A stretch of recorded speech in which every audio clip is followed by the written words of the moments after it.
पक्का भैया योगी जी आई हैं, ना हो तो आप लिया वो स्टाम्प पे लिख दे। हम ये दिल से कहा थी योगी बाबा 22 में फिर आएंगे। इतनी सरकार आई गई, कौन सी सरकार फ्री में निःशुल्क गल्ला बांटी है? पूछे इतने जनता में से कोई बता दे। 6,000 रुपये गैस का कनेक्शन लगता था। किसी गरीब भाई ने कभी नहीं सोचा होगा कि हमारे घर भी गैस जलेगा, लेकिन मोदी जी ने गरीबों का सपना साकार किया। कांग्रेस की सरकार थी, 25,000 20,000 में इंदिरा आवास आती थी, मकान नहीं बन पाता था, पटिये से छाया जाता था, नहीं लोग पक्का का दीवार उठा के मड़ई छा देते थे। आज 1,40,000 का आवास आ रहा है। कुछ गरीब भाई अपने पास भी पैसा रख के अच्छा मकान बना के आज पक्के में रह रहे हैं। जो कभी सोचा नहीं था लाइन पहुंचेगा हमारे घर, कभी लाइन जलेगी, आज वहाँ लाइट जल रही है। हमारे योगी जी की और माननीय मोदी जी की, दोनों लोग का देना है। आज भारत और हमारा यूपी दोनों विकास कर रहा है। अखिलेश क्या करेंगे? अखिलेश कुछ नहीं है। जो अपने बाप का नहीं हुआ वो जनता का क्या होगा? सर सबसे पहले आपका नाम? जी मेरा नाम रवि प्रकाश है। तो आपको क्या लगता है कि 2022 में कौन सा मुख्यमंत्री के लिए एक सही उम्मीदवार रहेगा? एक तरफ हैं अखिलेश यादव जी, मायावती जी, प्रियंका हमारे योगी आदित्यनाथ जी। हमारे यूपी को देखिए, पहली बात तो भ्रष्टाचारी नेता नहीं चाहिए। और हमारे सीएम जी जो है योगी जी, आज 2022 में चुनाव है, जो आज तक 5 साल के कार्यकाल में इन्होंने काम कर दिया, आज तक कोई भी मुख्यमंत्री नहीं किया था। सब मुख्यमंत्री सिर्फ भ्रष्टाचार में लिप्त थे। एक समय थी कि आजम खान की भैंस खो जाती थी तो पुलिस खोजते थे। आज हमारे बाबा की पुलिस है कि मुजरिमों को खोज ठोक रही है। आज भ्रष्टाचार और अपराध सब दुम दबा के भाग गए हैं बिल में।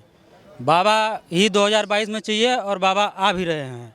एक तरफ प्रधानमंत्री जी ने योगी जी को कहा था कि यूपी प्लस योगी उपयोगी, लेकिन अखिलेश यादव जी कहते हैं योगी नहीं है, अनुपयोगी है उत्तर प्रदेश। ऐसा है कि हमारे शास्त्र में कहा गया है विनाश काले विपरीत बुद्धि।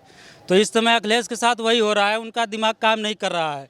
त्रेता युग में रावण बहुत बड़ा विद्वान था, लेकिन जब उसका काल आया तो वो भी उसकी भी मति भ्रष्ट हो गई। तो वही इस समय अखिलेश का है।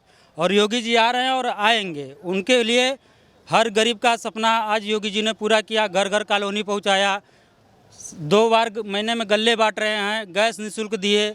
जहां बिजली के लिए कोई सोच नहीं सकता था वहां बिजली पहुंची। सड़क के लिए जो नहीं लोग सोच सकते थे आज वहां सड़क पहुंची। योगी जी का काम सबसे बेहतर है और योगी जी आने वाले समय के ही मुख्यमंत्री हैं। लोग कहते हैं कि जो चाहे उत्तर प्रदेश के जो ब्राह्मण लोग हैं वो काफ़ी नाराज़ हैं, क्योंकि विकास दुबे को जिस तरीके से एनकाउंटर में मार दिया गया, उससे लोग कहते हैं कि योगी आदित्यनाथ जी ठाकुर हैं, इसलिए वो ब्राह्मण विरोधी हैं। ऐसी बात नहीं है। देखिए मैं आपको बताना चाहता हूँ, विकास दुबे को ब्राह्मण की नज़र से न देखा जाए। हम भी ब्राह्मण हैं, हम भी ब्राह्मण समुदाय से ही आते हैं। लेकिन जो अपराधी है, क्रिमिनल है, वो सिर्फ अपराधी है, उसमें जातिवाद नहीं है। वो ब्राह्मण नहीं था। योगी जी ने किसी ब्राह्मण की हत्या नहीं करवाई, योगी जी ने अपराधियों की हत्या करवाई है। इसके लिए मैं योगी जी को नहीं कहना चाहता हूँ कि नहीं ब्राह्मण उनसे रूठे हैं। हाँ होते हैं, कुछ समाज के ठेकेदार होते हैं जो जनता को भड़काते हैं कि ब्राह्मण मरवा दिए, वहाँ ठाकुर मरवा दिए, वहाँ दलित मरवा दिए। ये सिर्फ ठेकेदारों का काम है, लेकिन ऐसी बात नहीं है। अगर ठीक है योगी जी ब्राह्मण विरोधी हैं तो राम भी रावण को मारा था। क्यों राम को पूजते हैं? रावण का क्या दोष था कि एक पत्नी के हरण में पूरे खानदान को मार दिया? क्यों पूछते हैं? हिंदू भाई हमें बताएं ना, राम को क्यों पूछते हैं? ऐसी बात नहीं। जो गलत है वो गलत है। विकास दुबे अपराधी था। हम कह रहे हैं जो पुलिस के अधिकारी गए थे उसको गिरफ्तार करने के लिए, उसमें ब्राह्मण नहीं था, तो फिर विकास दुबे ने उनको क्यों मारा? जो सीओ थे, तिवारी थे, क्यों मारा विकास दुबे ने? उनको नहीं मानना चाहिए ना, उसको ब्राह्मणवाद दिखाना चाहिए, जातिवाद दिखाना चाहिए। ऐसा कुछ नहीं है। जब चुनावी मुद्दा है, सब जान रहे कि हमारी नैया डूबने वाली है।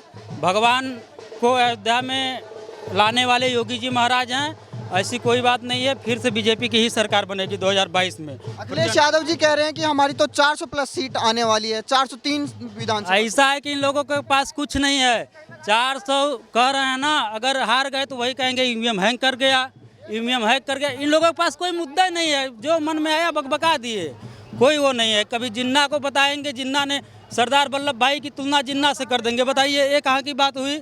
अरे सरदार वल्लभ भाई पटेल क्या थे? जिन्ना क्या था? देश का विभाजन करवा दिया। जिन्ना का तुलना करेंगे हमारे हिंदुस्तान से? जिन्ना का सोच गलत था, वही तो देश का विभाजन करवाया। फिर अखिलेश क्या करेंगे? अखिलेश कुछ नहीं है। जो अपने बाप का नहीं हुआ वो जनता का क्या होगा?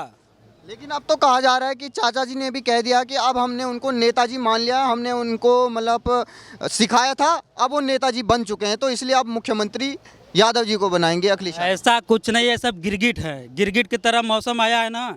जैसे आप तालाब पोखरे में देखे होंगे, एक मेढक होता है जो हमारे देहात के भाषा में उसको असड़िया मेघा कहते हैं ना। पानी बरसता है तो निकल के टर टर करते हैं, उसी तरह ये सब टर टर कर रहे हैं। सब कुछ है नहीं, जान रहे हैं कि योगी महाराज उनकी नैया ले बीतेंगे, इसीलिए मुंह में जो आया अपना बकबका रहे हैं। और क्या करेंगे, यही कर रहे हैं और कुछ नहीं होने वाला। फिर आएगा बाबा, मैं सीना ठोक के कहता हूँ। तो आपको क्या लगता है कि 2022 में फिर से आई हैं योगी जी? पक्का भैया योगी जी आई हैं, ना हो तो आप लिया वो स्टाम्प पे लिख दे। हम ये दिल से कहा थी योगी बाबा 22 में फिर आएंगे, क्योंकि जानते हैं गरीब किसी बिल्डिंग के लिए नहीं मरता, वो 2 वक्त की रोटी और दवा के लिए मरता है। पूछिए इतनी सरकार आई गई, कौन सी सरकार फ्री में निःशुल्क गल्ला बांटी है? पूछिए इतने जनता में से कोई बता दे। 6,000 रुपये गैस का कनेक्शन लगता था, किसी गरीब भाई ने कभी नहीं सोचा होगा कि हमारे घर भी गैस जलेगा, लेकिन मोदी जी ने गरीबों का सपना साकार किया। कांग्रेस की सरकार थी, 25,000 20,000 में इंदिरा आवास आती थी, मकान नहीं बन पाता था, पटिया से छाया जाता था नहीं, लोग पक्का का दीवार उठा के मड़ई छा देते थे। आज 1,40,000 का आवास आ रहा है। कुछ गरीब भाई अपने पास भी पैसा रख के अच्छा मकान बना के आज पक्के में रह रहे हैं।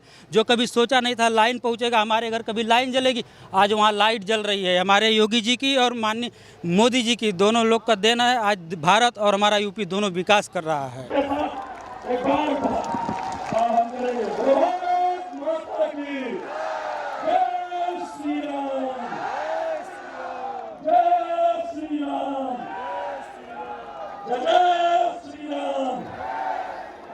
भारत माता की, भारत माता की।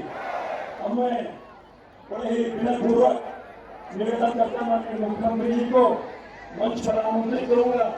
आदरणीय मुख्यमंत्री जी, उत्तर प्रदेश से नहीं संपूर्ण भारतवर्ष के गौरव, हम सबको कार्यकर्ताओं को आशीर्वाद देने वाले, उत्तर प्रदेश के जनमानस में सुशासन की व्यवस्था संचालित करवाने वाले ऐसे संत माननीय योगी आदित्यनाथ जी, मुख्यमंत्री उत्तर प्रदेश, हम सबके बीच आगमन हो चुका है। मैं एक बार फिर चाहूंगा कि जय श्री राम, जय श्री राम। भारत माता की, भारत माता की, भारत माता की। मैं सभी माननीय जनों से, माननीय मुख्यमंत्री से विनम्र आग्रह करूंगा कि हम लोग सभी लोग स्थान ग्रहण करेंगे। आदरणीय जिलाध्यक्ष जी, बहुत बहुत धन्यवाद। हमारे उत्तर प्रदेश के यशस्वी मुख्यमंत्री योगी आदित्यनाथ जी मंच पर आ चुके हैं। मैं एक बात चाहूंगा कि भोले बाबा के स्थान पर हम सब लोग करतल ध्वनि से उनका स्वागत, वंदन, अभिनंदन करें। अब मैं अपने सभी सम्मानित सांसद एवं विधायक गणों से आग्रह करूंगा कि वो हमारे जो मुख्य अतिथि हैं उनकी बड़ी माला से एक जोरदार स्वागत करने की कृपा करें। भारत माता की, भारत माता की, जय श्री राम, जय श्री राम। अब मैं माननीय सांसद राजेश वर्मा जी, माननीय विधायक लहरपुर श्री सुनील वर्मा जी, दोनों से आग्रह करूंगा कि वो यशस्वी मुख्यमंत्री श्री योगी आदित्यनाथ जी को स्मृति चिन्ह देकर उनका स्वागत, वंदन, अभिनंदन करने की कृपा करें।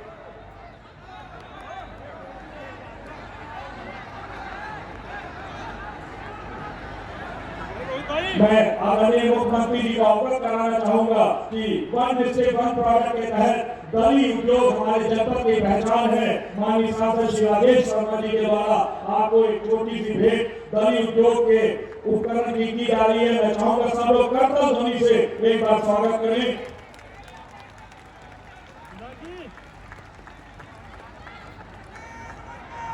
भारत माता की, भारत माता की। बहुत धन्यवाद आदरणीय मुख्यमंत्री जी। अब मैं यहाँ लहरपुर के यशस्वी विधायक सुनील वर्मा जी से आग्रह करूंगा कि वहाँ आए और धन्यवाद ज्ञापन करें। मेरा सभी सम्मानित जनों से आग्रह है कि वो अपने स्थान पर ही बैठे रहेंगे।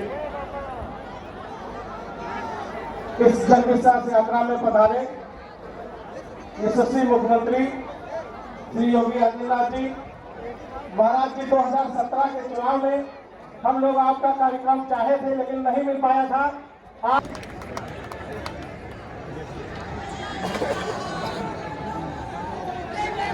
कहने से पहले मैं सभी लोगों से आग्रह करूंगा जो लोग पंखे पे बैठे हैं उनसे भी आग्रह करूंगा कि एक बार जोरदार नारा लग जाए कि विरोधियों को पता चल जाए कि भाजपा की यहाँ जनसभा हो रही है। मैं आग्रह करूंगा सब लोग से, भारत माता की, बर्थडे वालों से आग्रह है जरा हाथ उठा के यहाँ पे पता चले कि आप लोग भी आए हैं। भारत माता की धन्यवाद। मैं सबसे पहले आभार व्यक्त करना चाहूंगा रायपुर की सम्मान जनता को, आप लोग ने इतनी भारी संख्या में आकर विशेषकर माताओं बहनों का आभार व्यक्त किया में भी आकर हमारे यशस्वी मुख्यमंत्री जी को सुनने का काम करेंगे। मैं आभार व्यक्त करना चाहता हूं अपने मंच पर उपस्थित हम लोग के कैबिनेट मंत्री केंद्र में हम लोग के नेता किशोर जी, हम लोग के नेता उत्तर प्रदेश सरकार में कैबिनेट मंत्री आदरणीय नितिन प्रसाद जी, हमारे साथ राज्यसभा में हमारे सहयोगी आदरणीय संजय सेठ जी, लोकसभा के सांसद आदरणीय अशोक रावत जी, हम लोग के अभिभावक, हम लोग के नेता इस क्षेत्र के सांसद आदरणीय राजेश वर्मा जी, आदरणीय नीरज वर्मा जी, हमारी जिला पंचायत की अध्यक्षा जी, मंच पर उपस्थित इस क्षेत्र के सभी आदरणीय विधायकगण और यहाँ पर उपस्थित सभी आदरणीय माताएं बहनें, आग्रह करूंगा कि वो आए और सबका मार्गदर्शन करने की कृपा करें। श्री कौशल जी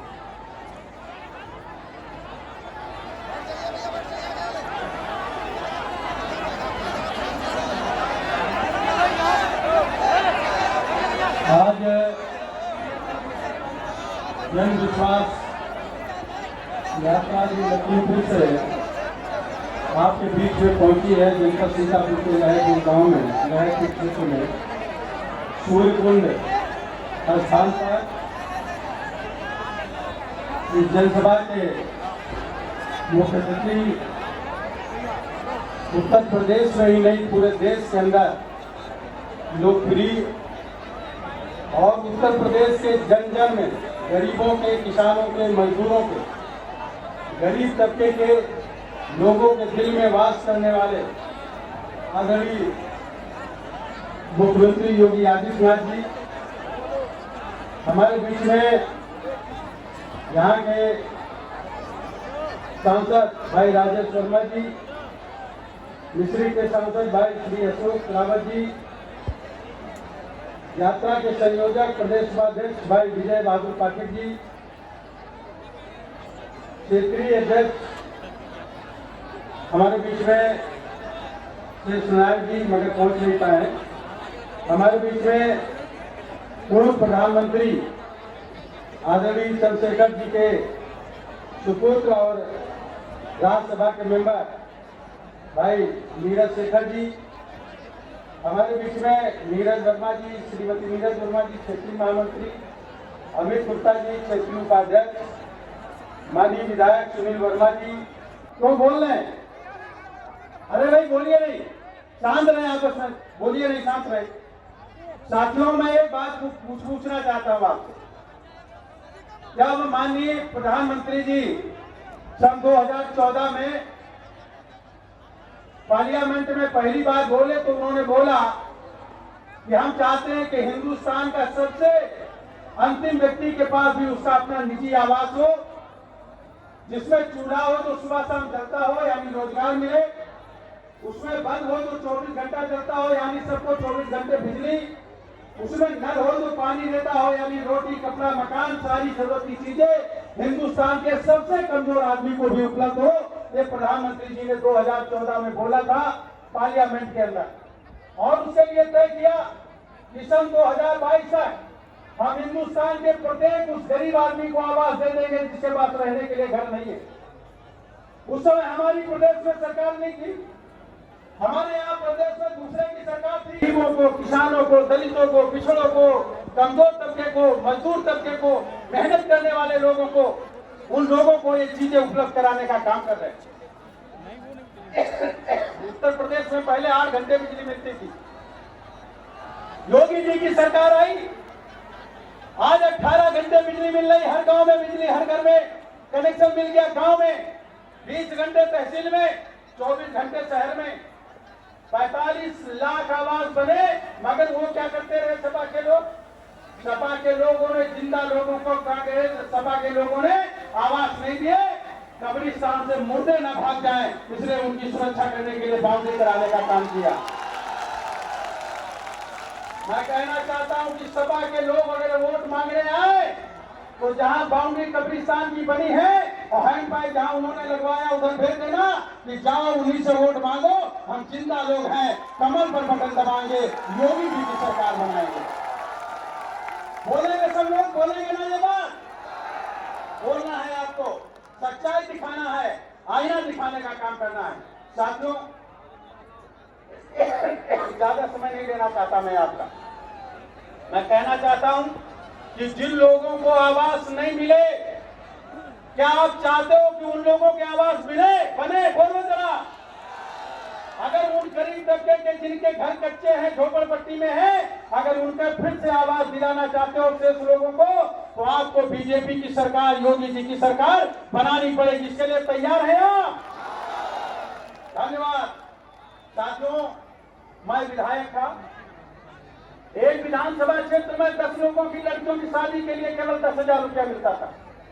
विधायक उसे साइन करता था, 10 लोगों को हजारों लोग मांगते थे। योगी जी की सरकार आई, माननीय योगी जी ने कहा कोई भी गरीब लड़की है, अगर वो 90 दिन पहले शादी के 90 दिन बाद तक आवेदन करेगा, घर से शादी करेगा तो 20,000, मुख्यमंत्री वैवाहिक योजना के तहत करेगा 51,000 लड़की के खाते में सीधे 35,000 रुपए, 10,000 का सामान, 6,000 आयोजन में।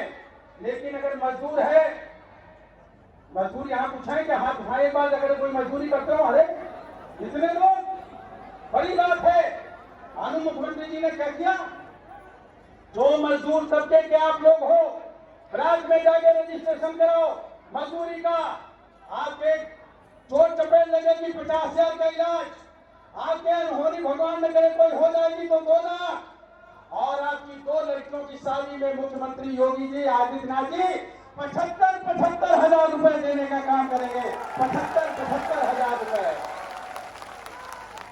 आप अगर चाहते हो कि गरीबों की लड़कियों की शादी होती रहे, कर्जा न लेना पड़े, जमीन गिरवी न करनी पड़े, मकान गिरवी न करनी पड़े, अगर चाहते हो लोगों को शौचालय मिले, चाहते हो अगर इलाज के लिए पैसा कर्जा न लेना पड़े, मुफ्त में इलाज होता रहे, अगर चाहते हो किसानों को 6,000 रुपए साल में मिलता रहे, अगर चाहते हो कि गरीबों की लड़की को इंटर ग्रेजुएट तक के पढ़ाई मुफ्त में होती रहे, लड़कों की इंटर तक पढ़ाई मुफ्त में होती रहे, अगर ये सारी सुविधाएं चाहते हो तो फिर से इस बार जोरदार नारा, फिर से इस बार पक्का वादा है। आपने पिछले बार यहाँ पर 9 में 7 विधायक बनाए थे, 7। इस बार 9 में 9 विधायक बनाने हैं। जो महमूदाबाद और सिधौली आप हारे थे, उसको भी आप अपने रिश्तेदार, नातेदार, दोस्तों से कह करके आपको जिताने का काम करना है। आपकी रिश्तेदारी लखीमपुर में होगी, बाराबंकी में होगी, लखनऊ में होगी, सीतापुर में तो होगी ही, बगल में हरदोई भी होगी, शाहजहांपुर में होगी, है कि नहीं है? बोलो आप। तो सब रिश्तेदारों को फोन करके, मैसेज करके, लोगों को, सबको फिर से इस बार क्या बोलोगे? फिर से इस बार भारत